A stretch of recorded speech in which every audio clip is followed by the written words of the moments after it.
Hi, welcome to Ken's Games Collection, and this is really sad news, especially for somebody that has supported Sega for well over 30 years. And this year has been an incredibly tough year for a lot of businesses. COVID. I've seen a lot of stores here in Brisbane, my hometown, close shop because of the COVID. And Sega is no different. They're actually closing down their arcade business. Our 650 staff for voluntary retirement, and also the executives are taking a pay cut in their salaries as well.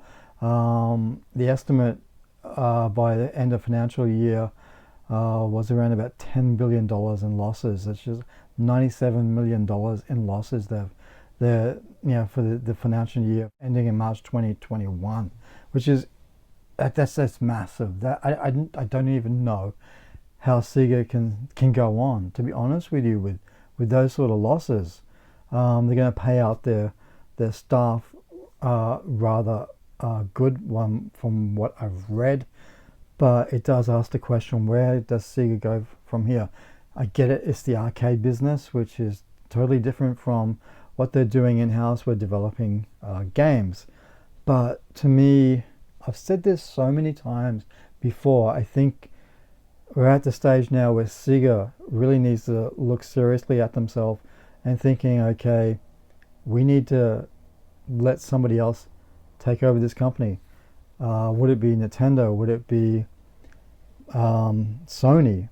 Both Japanese-based companies, whereas we've got Xbox, Microsoft, which is an American-based company. And I've always said that I thought that Microsoft would really benefit from acquiring Sega, but because they are an American company, I don't know how foreign ownership of companies in Japan works.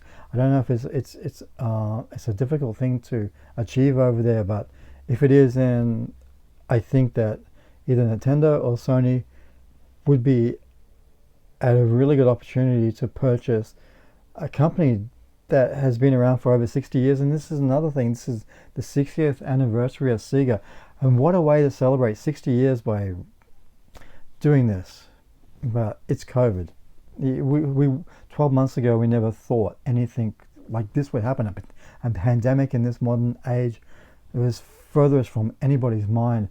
But we're seeing this affect Sega in a massive way, massive losses. And I think it has come to the point where Sega really needs to look at themselves and say, okay, we need somebody else to take over this company, or it's just going to collapse and we'll never see so many amazing IPs. And that's the thing that really bugs me about Sega, is we've got so many IPs that they just lay there dormant. And I'm thinking that if Nintendo took them over, or Microsoft or Sony, then we would see all these IPs that's just been sitting there for years, decades even, maybe resurrected, and a new lease of life with the Sega brand under the guidance of Nintendo. I think that Nintendo and Sega are so closely, what they did back in the 80s and 90s. There was all this, the console wars going on. Who would have thought we would see Sonic the Hedgehog on a Nintendo game system, or even the Xbox, or a Sony PlayStation system, which is crazy to think, but it did happen. But it's just really sad, because me, my wife and daughter want to go to Japan, and one of the things I wanted to see over there was that Sega logo up on that building.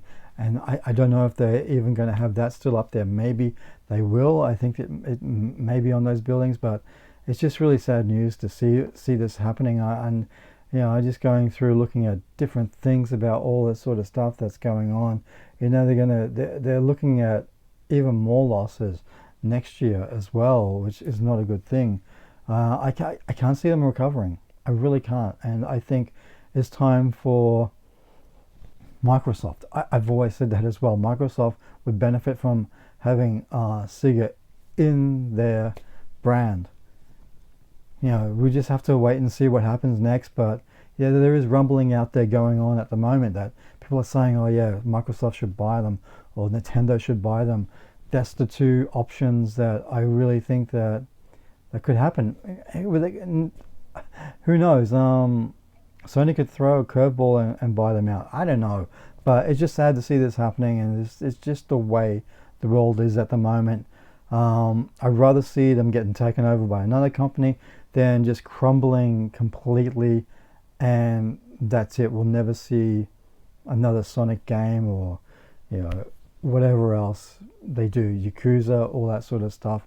Bring back the old games. Whoever buys them out, please do that, because they had so many amazing IPs over the years, and it's just like, why are they still laying dormant? And this is really sad for me, because I am such a massive Sega fan. 30 years of supporting them. I've been through the highs and lows of them with the Master System. Well, here in Australia at least, it was the #1 console.